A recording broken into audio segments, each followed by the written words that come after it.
sometimes big, momentous moments get missed.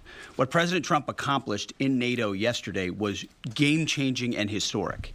A shift in burden sharing to European responsibility in NATO that most would have said was impossible at the beginning of his term. But he said NATO needs to pay up. They started in the first term, and here in his second term, we've accelerated that. 32 NATO countries committed to spending 5% of their GDP on defense, on actually investing in the NATO alliance. So I hope with all the ink spilled, all of your outlets find the time to properly recognize this historic change in continental security that other presidents tried to do, other presidents talked about. President Trump accomplished it. It's a huge deal. You see, we're here this morning because in hunting for scandals all the time, in trying to find wedges and spin stories, this press corps and the press corps miss historic moments. You miss historic moments like 5% at NATO, which when you hear, I was in the closed-door briefing. I wish there could have been cameras in there. When you heard the prime ministers and presidents of other countries, to a man and to a woman, looking at President Trump and saying, this never could have happened, never would have happened. It seemed impossible 5 years ago, 2 years ago, 8 years ago. But here we are because of your leadership. If you ask them the question, I bet they'd say the same thing. But searching for scandals, you miss historic moments, like recruiting at the Pentagon. Historic levels in the Army, the Air Force, and the Navy. Yeah, maybe there'll be a little mention here or there, but because it was under President Trump's leadership, because Americans are responding to him as commander-in-chief, the press corps doesn't want to write about it. Or bring us to the topic of the moment, the highly successful strikes in Iran. Let me read the bottom line here. President Trump directed the most complex and secretive military operation in history, and it was a resounding success, resulting in a ceasefire agreement and the end of the 12-day war. There's been a lot of discussion about what happened and what didn't happen. Step back for a second. Because of decisive military action, President Trump created the conditions to end the war, decimating, choose your word, obliterating, destroying Iran's nuclear capabilities. I want to read some of the assessments that have been provided, because whether it's fake news, CNN, MSNBC, or the New York Times, there's been fawning coverage of a preliminary assessment. I've had a chance to read it. Every outlet has breathlessly reported on a preliminary assessment from DIA. I'm looking at it right now. Again, it was preliminary, a day and a half after the actual strike, when it admits itself in writing that it requires weeks to accumulate the necessary data to make such an assessment. It's preliminary. It points out that it's not been coordinated with the intelligence community at all. There's low confidence in this particular report. It says in the report there are gaps in the information. It says in the report multiple linchpin assumptions are what this assessment, a linchpin assumption, you know what that is? That means your entire premise is predicated on a linchpin. If you're wrong, everything else is wrong. And yet, and still, this report acknowledges it's likely severe damage. Again, this is preliminary, but leaked because someone had an agenda to try to muddy the waters and make it look like this historic strike wasn't successful. I'm going to get to the chairman in a moment because he's going to lay out the particulars for you based on his professional military experience. But here's what other folks are saying. The DIA that put that report out says this is a preliminary low-confidence report and will continue to be refined as additional intelligence becomes available.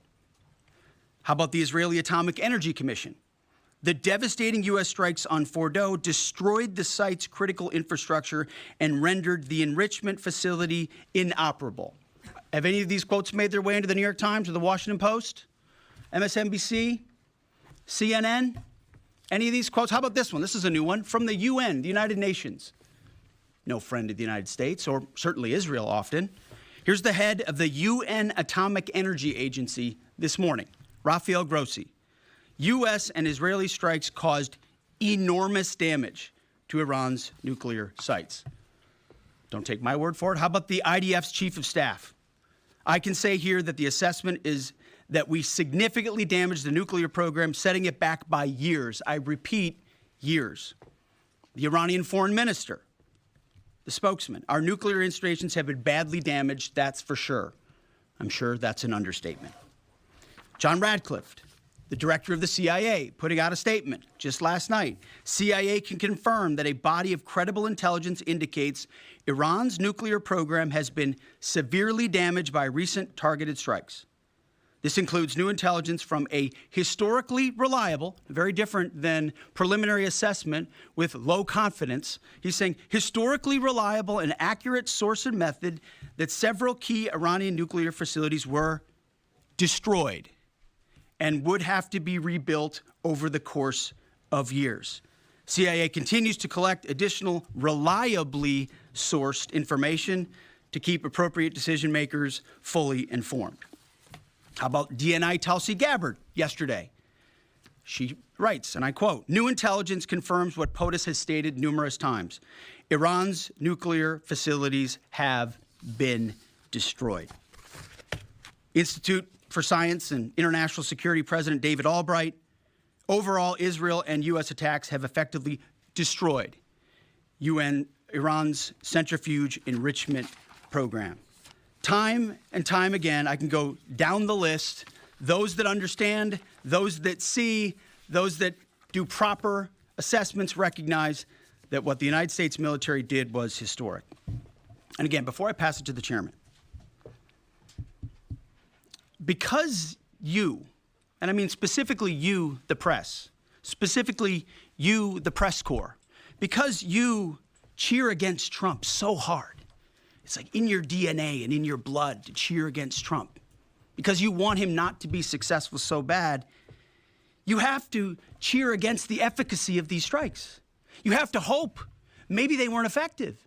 Maybe the way the Trump administration has represented them isn't true. So let's take half-truths, spun information, leaked information, and then spin it in every way we can to try to cause doubt and manipulate the public mind over whether or not our brave pilots were successful.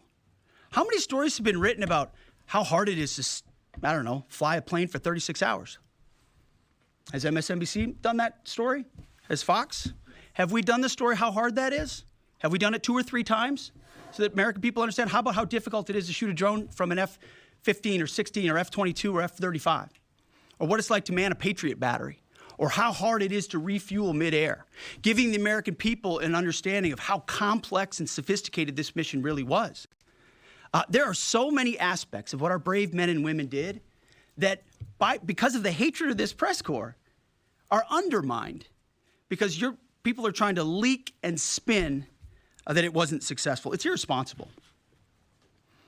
And folks in this room are privy to that information because of the proximity here in the Pentagon. It's an important responsibility.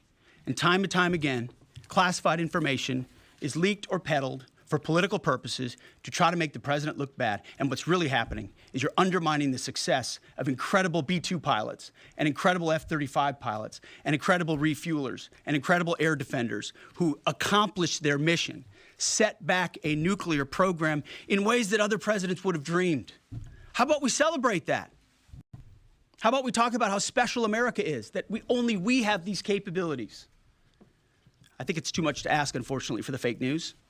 So we're used to that. But we also have an opportunity to stand at the podium and read the truth of what's really happening. And the reality is, you want to call it destroyed, you want to call it defeated, you want to call it obliterated, choose your word. This was an historically successful attack, and we should celebrate it as Americans. And it gives us a chance to have peace, chance to have a deal, and an opportunity to prevent a nuclear Iran, which is something President Trump talked about for 20 years, and no other presidents had the courage to actually do. So with that, I want to hand it over to the chairman of the Joint Chiefs. They've done technical analysis on this, not just on the strike, but also on our Patriot defenders, on Al Udeid. And Mr. Chairman, I'll hand it over to you. Good morning. Thank you, Mr. Secretary, and good morning, and all of you. Thank you for being here. As a follow-up to my comments on Sunday's press conference, I wanted to give you a few updates this morning on something I'm honored to do as a chairman, and that's a chance to get to talk about some of our service members and the incredible things that they do on behalf of our nation. And I apologize ahead of time for the length and the detail. Today, I'm going to brief you on a couple things. First, I'm going to talk about our air defenders at Al Udeid in Qatar and their actions on Monday. Then I'm going to walk you through a little bit about the academics that went into the attack against Fordo, the massive ordnance penetrator weapon, and we're going to show a video that highlights the effects that weapon has. Of course, nobody was down inside the target, so we don't have video from the target. First, on Monday, as the President has stated, on Monday morning we began to receive indications and warnings that Iran intended to attack U.S. bases in the region. That morning, building on the work that CENTCOM Commander Eric Kurilla had done, and on the orders of the President, at Al Udeid Air Base in Qatar and around the region, we assumed a minimum force posture. Most folks had moved off the base to extend the security perimeter out away from what we assessed might be a target zone, except for a very few Army soldiers at Al Udeid. At that point, only 2 Patriot batteries remained on base, roughly 44 American soldiers responsible for defending the entire base, to include CENTCOM's forward headquarters in the Middle East, an entire air base, and all the U.S. forces there. The oldest soldier was a 28-year-old captain. The youngest was a 21-year-old private who'd been in the military for less than 2 years. So let's put ourselves out there for a second. Imagine you're that young first lieutenant, you're 25 or 26 years old, and you've been assigned as the tactical director inside the command and control element. You, at that age, are the sole person responsible to defend this base. Listening next to you is your early warning operator whose job is to notify you of imminent attack. There's 5 people inside a vehicle and 5 people outside of a vehicle around these, a total of, as I said, 44. By the way, you've sat in the Middle East for years, deployed over and over again, extended multiple times, always being prepared, but unsure of when that particular day will come that you must execute your mission and not fail at doing it. In this case, these Patriot crews were deployed from Korea and Japan as part of our U.S. forces there to ensure that we had the most capable missiles in the CENTCOM area of responsibility. As the day continues, you start to hear more and more chatter in the information space about a pending attack. And as the sun starts to set in the west, you get orders from your higher headquarters to make sure that your missile batteries are pointed to the north. There are just a few other teammates. It's hot, you're getting nervous, and you expect an attack. Outside of those Patriot vehicles, your hot crew, which is 1 NCO and 4 additional soldiers, turns a key and relinquishes control of those missiles to that young lieutenant inside the vehicle, and you wait. You know that you're going to have approximately 2 minutes, 120 seconds to either succeed or fail. And then at approximately 12:30 p.m. on Monday, that's 7:30 p.m. in Qatar, as the sun sets in the west, Iran attacks. As the targets were detected, round after round of Patriot missiles are ejected from their canisters by an initial launch charge. Then the main solid rocket motor ignites. You can feel this in your body if you've ever been around a Patriot taking a shot. And round after round goes out and guides against those missiles coming inbound. We believe that this is the largest single Patriot engagement in U.S. military history. And we were joined in this engagement by the Qatari Patriot crews. I'm not going to tell you how many rounds were shot, but it was a bunch because of classified purposes. And we're aware that there's reports of something getting through. What we do know is there was a lot of metal flying around.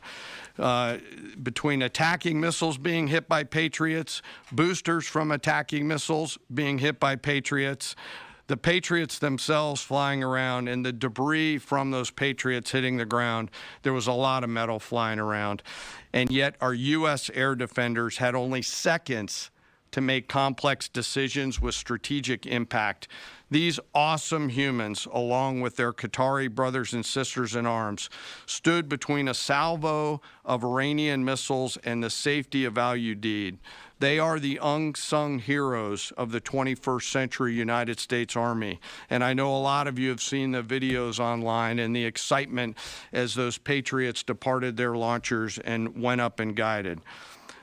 This really demonstrates the combat capability and capacity of our Army air defenders. Simply stated, they absolutely crushed it. If you'd flip this over, thanks. Let me next move to a walkthrough of the GBU-57 massive ordnance penetrator weapon and share a little bit about the planners who did this and their work on the weapon. First, let me set the stage for you. There's an organization in the U.S. called the Defense Threat Reduction Agency, DTRA. DTRA does a lot of things for our nation, but DTRA is the world's leading expert on deeply buried underground targets. In 2009, a Defense Threat Reduction Agency officer was brought into a vault at an undisclosed location and briefed on something going on in Iran. For security purposes, I'm not going to share his name. He was shown some photos and some highly classified intelligence of what looked like a major construction project in the mountains of Iran. He was tasked to study this facility, work with the intelligence community to understand it, and he was soon joined by an additional teammate. For more than 15 years, this officer and his teammate lived and breathed this single target, Fordow, a critical element of Iran's covert nuclear weapons program. He studied the geology. He watched the Iranians dig it out. He watched the construction, the weather, the discard material, the geology, the construction materials, where the materials came from. He looked at the vent shaft, the exhaust shaft, the electrical systems, the environmental control systems, every nook, every crater, every piece of equipment going in and every piece of equipment going out. They literally dreamed about this target at night when they slept. They thought about it driving back and forth to work, and they knew from the very first days what this was for. You do not build a multi-layered underground bunker complex with centrifuges and other equipment in a mountain for any peaceful purpose. They weren't able to discuss this with their family, their wives, their kids, their friends, but they just kept grinding it out. And along the way, they realized we did not have a weapon that could adequately strike and kill this target. So they began a journey to work with industry and other tacticians to develop the GBU-57. They tested it over and over again, tried different options, tried more after that. They accomplished hundreds of test shots and dropped many full-scale weapons against extremely realistic targets for a single purpose: kill this target at the time and place of our nation's choosing. And then, on a day in June of 2025, more than 15 years after they started their life's work, the phone rang and the President of the United States ordered the B-2 force that you've supported to go strike and kill this target. Yesterday, I had the incredible honor and privilege of spending time with these two Defense Threat Reduction Agency officers who've given so much. One of them said, quote, "I can't even get my head around this. My heart is so filled with the pride of being a part of this team. I am so honored to be a part of this." To you both, thank you, and thank you to your families. Operation Midnight Hammer was the culmination of those 15 years of incredible work. The air crews, the tanker crews, the weapons crews that built the weapons, the load crews that loaded it. Before I run through this video today, I want to talk a little bit about weaponeering and what goes into an attack. Weaponeering is the science of evaluating a target. I mentioned all of those factors before that these two DTRA officers had thought about. Ultimately, weaponeering is determining the right weapon and fuse combination to achieve the desired effects and maximum destruction against a target. In the case of Fordo, the DTRA team understood with a high degree of confidence the elements of the target required to kill its functions, and the weapons were designed, planned, and delivered to ensure that they achieve the effects in the mission space. By the way, in the beginning of its development, we had so many PhDs working on the MOP program, doing modeling and simulation, that we were quietly and in a secret way the biggest users of supercomputer hours within the United States of America. So let me talk about the graphic a little bit. And the GBU-57, which all of you I know is a 30,000-pound weapon dropped only by the B-2.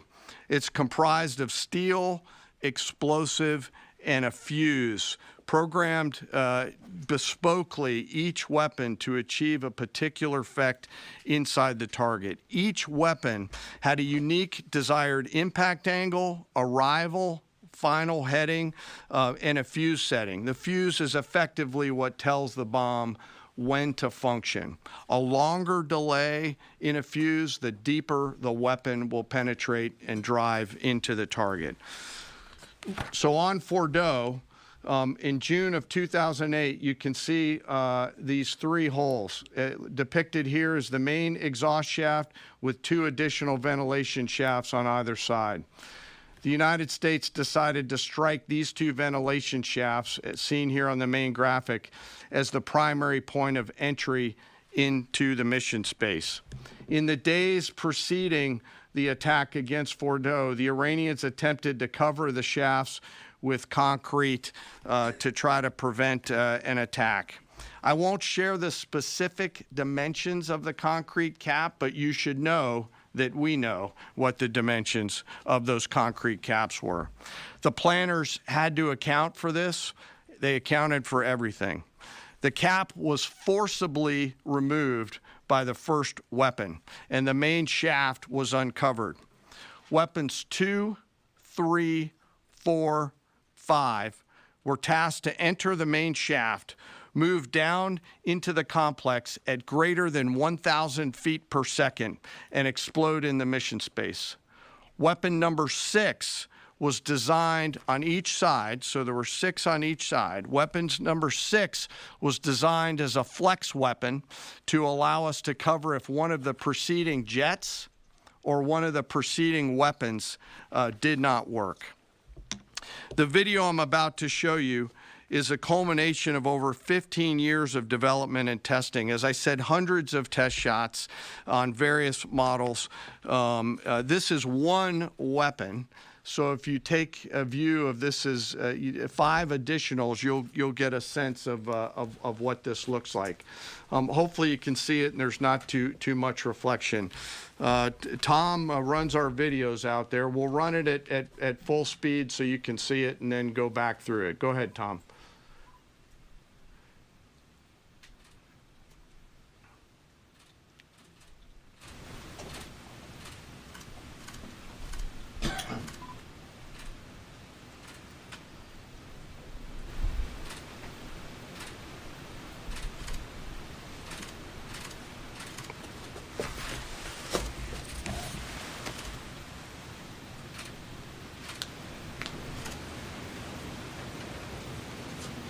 Keep it going for a minute. You'll see inside the mission space.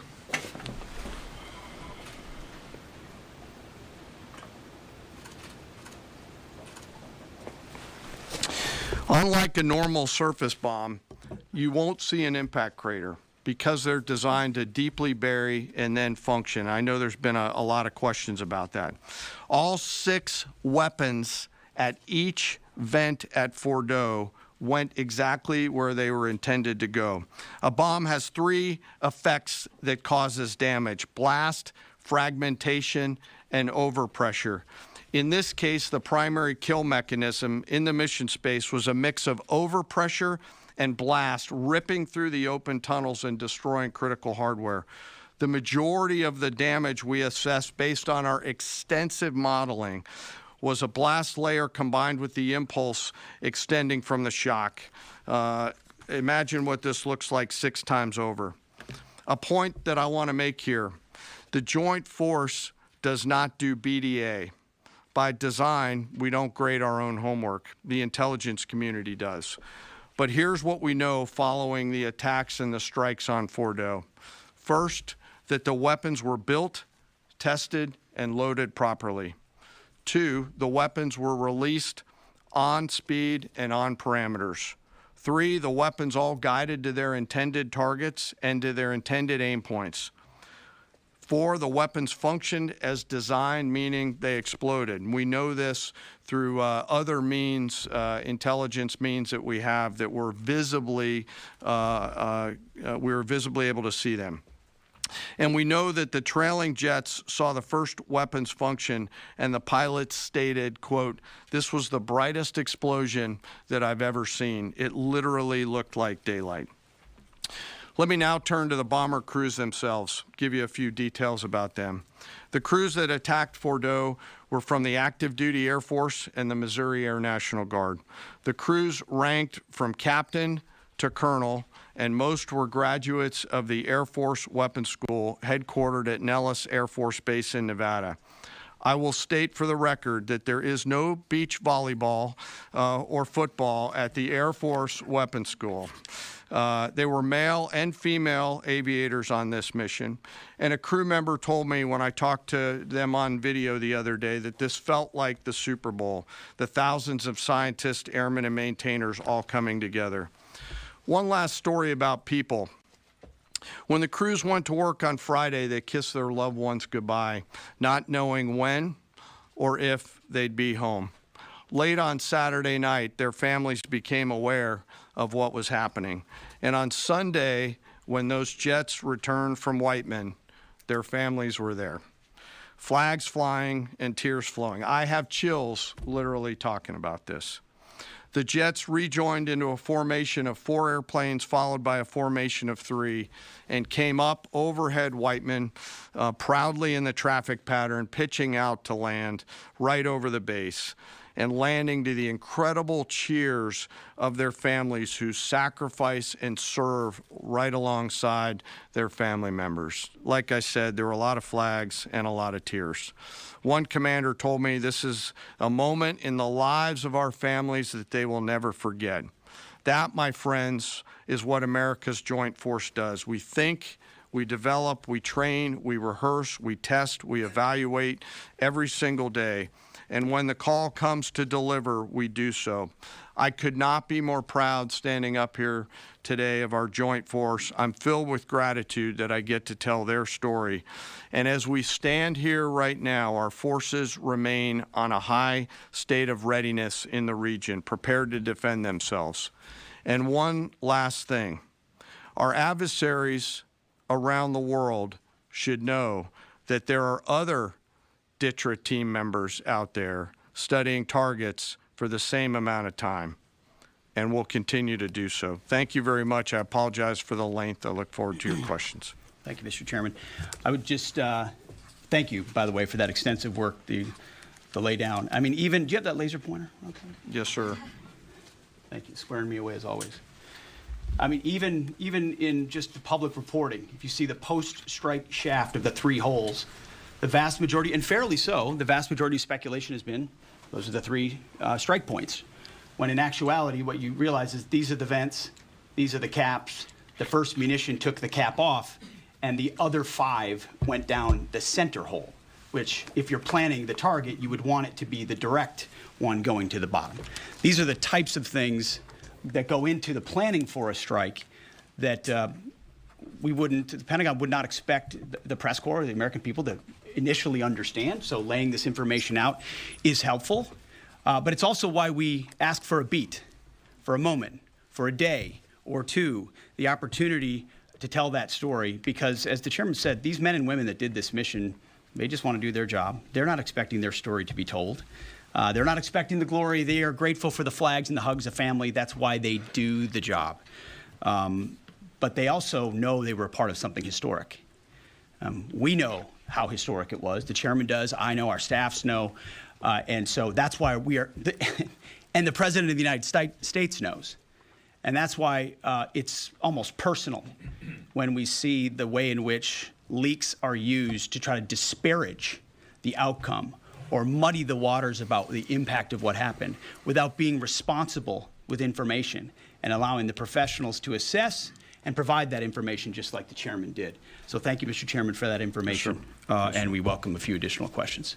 Yes, sir. General, on Sunday you said final battle damage will take some time. And you also said, I think BDA is still pending, and it would be way too early for me to comment on what may or may not still be there at the nuclear facility.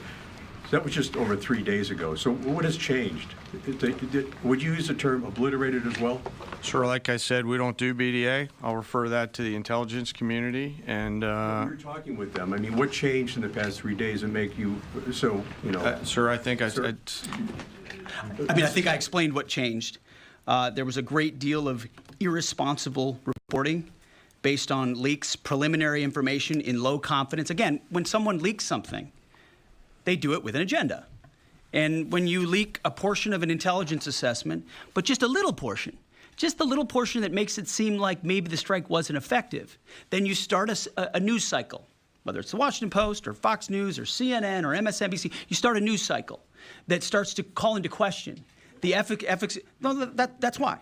So you bring the chairman here, who's not involved in politics. He doesn't do politics. That's my lane to understand and translate and talk about those types of things. So I can use the word obliterated. He could use defeat, destroyed, assess, all of those things. But ultimately, we're here to clarify what these weapons are capable of, which anyone with, two eyes, some ears, and a brain can recognize that kind of firepower with that specificity at that location and others is going to have a devastating effect. So we all recognize there will be days and weeks ahead. That's why yesterday I said, if you want to know what's going on at Fordo, you better go there and get a big shovel, because no one's under there right now. No one's under there able to assess, and everyone's using reflections of what they see. And that's why the Israelis, the Iranians, the IAEA, the UN, to a man and to a woman who recognize the capability of this weapon system, are acknowledging how destructive it's been. So that's what's changed. Just 3 or 4 days later, what See, changed? this is a point. This is how difficult it is to actually manage. You just watched a video of what this weapon is capable of. That's where we find our confidence, is in the skill of men and women and the capability of the systems they employed, and the recognition so far in the reflections that it was a highly successful mission. Sure, I think you could, I'd say go out, the IC should be able to help you answer that question. They look at a variety, as the Secretary has alluded to, we look at a variety of things.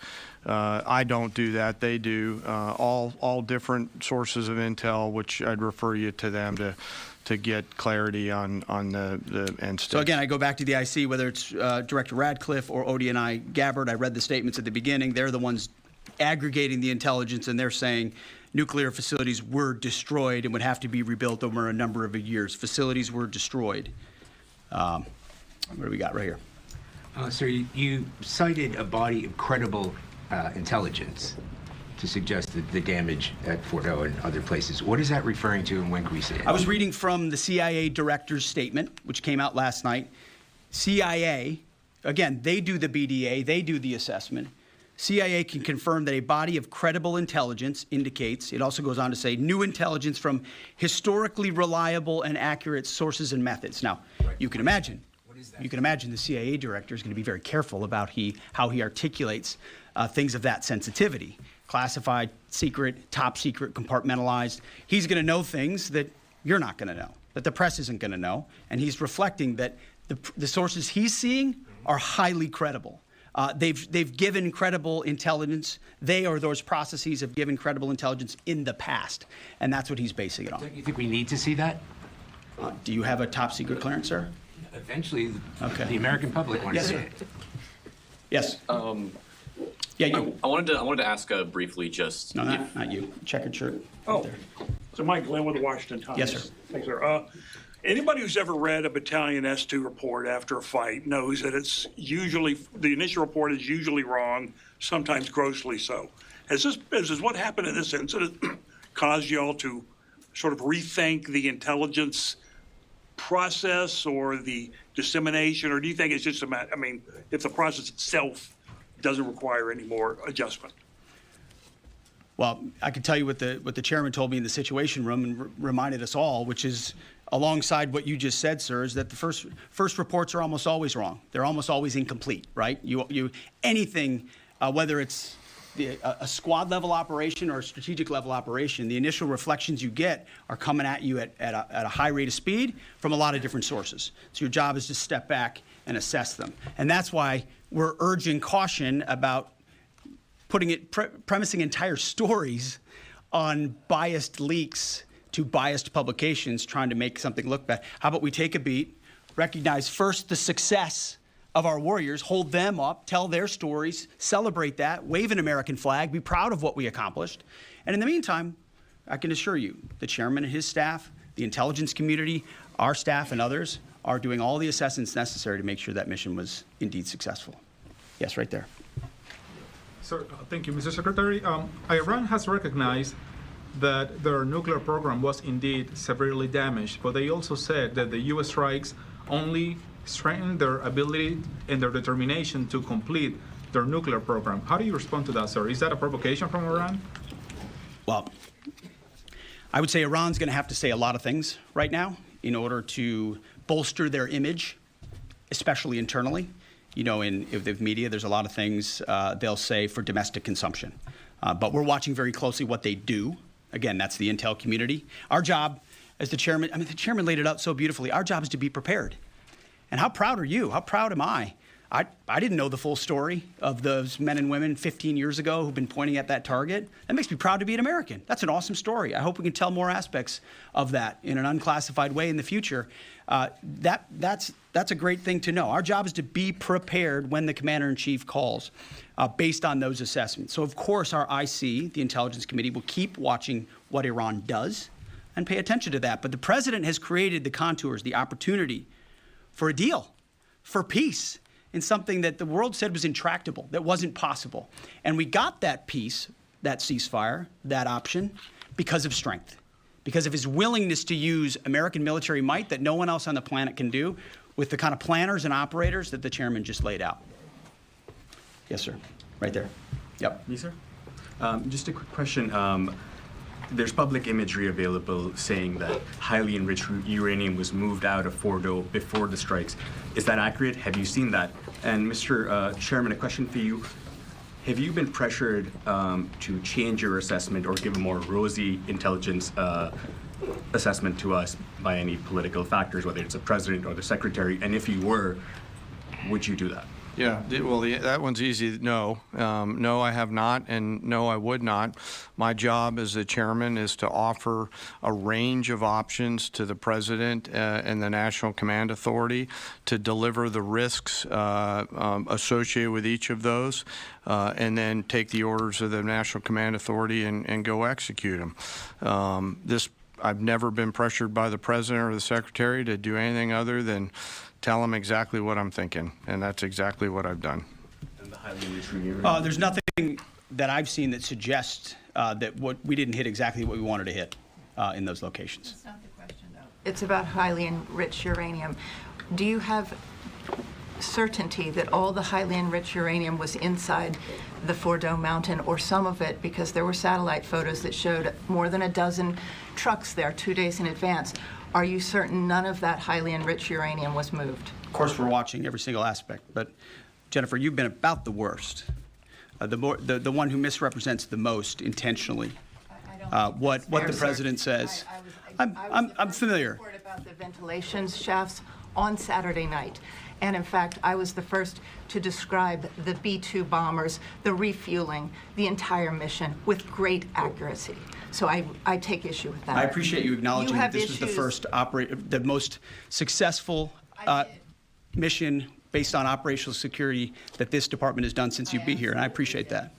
So Absolutely. we're looking at all aspects of intelligence and making sure we have a sense of what was where. Why not acknowledge the female pilots that also participated in this mission? The early messages that you sent out only congratulated the boys.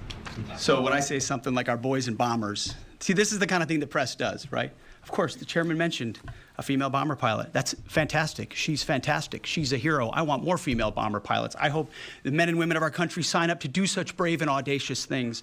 But when you spin it as, because I say our boys and bombers as a common phrase, I'll keep saying things like that, whether they're men or women. I'm very proud of that female pilot, just like I'm very proud of those male pilots. And I don't care if it's a male or a female in that cockpit, and the American people don't care. But it's the obsession with race and gender in this department that's changed priorities. We don't do that anymore. We don't play your little games.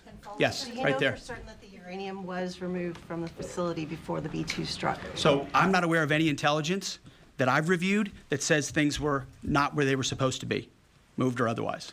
Yes. Kelly Meyer with News Nation, and just off the top, want to say we're grateful for the service of these pilots and everybody that serves.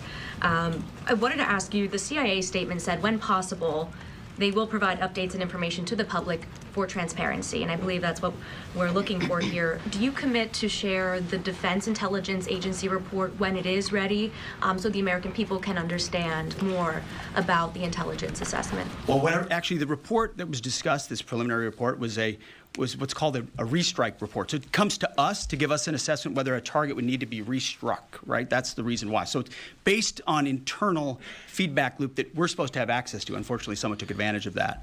But whatever is supposed to be made public will be, but whatever has to stay sensitive Sir, will be can as I well. just jump in? You know, one of the things that I'm trying to do through this journey that we're on together, of course, transparency, but also the requirement to really protect these capabilities. I guess the time's up.